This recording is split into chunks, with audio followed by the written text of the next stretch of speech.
Muikarĩri gĩtĩ wa SACCO cia matatũ gĩcigo-inĩ kia Mount Kenya Rufus Kariuki oigĩte thirikari ya kaunti ya Kiambu nĩ ĩkoretwo ĩkĩingĩra mĩrutĩre yao ya wĩra gũkũ akiuga o nĩ merũgamĩtie kĩũmbe. Tuko na SACCO zetu na companies na kwa hivyo hatuwezi kuitwa na mtu hapa tuje tuchague tufanye uchaguzi hapa.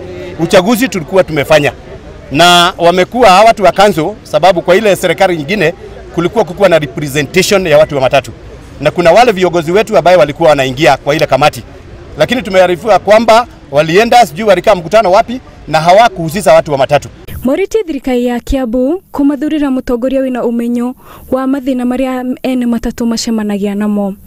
Sasa sisi tunataka kuomba gavana yeye mwenyewe, kwa sababu yeye ndio tuchagua ili atushikilie. Yeye akuwe macho sana, kwa sababu sisi magari zetu zina madeni. Akituachilia hawa na hawajui mambo ya matatu, watatupeleka chini. Atupatie watu, mtu ashaikuwa na matatu, ampatie kiti ya kuongoza hiyo Thika Juja hiyo, ili kazi yake ya matatu atakiwa huko kwa Kiambu kwa ofisi. Hakuna pale atapigiwa simu watu wa matatu wamegoma ama imeharibika. Roho ningĩ nĩ morĩtie MCA matige kũhũthĩra hinya ũrĩa mahetwo kwĩgwatĩra iwanja cia ũkui wa mũingĩ. MCAs waingie katika biashara kama wana magari zao na lazima wachaguliwe, lakini wasitumie ukubwa ati wanakuja kuingia kwa matatu. Itakuwa shida. We will not agree. Hata tukubali sisi. Ngiribotera Inooro TV, njĩtagwo Jane Wambui wa Mwangi.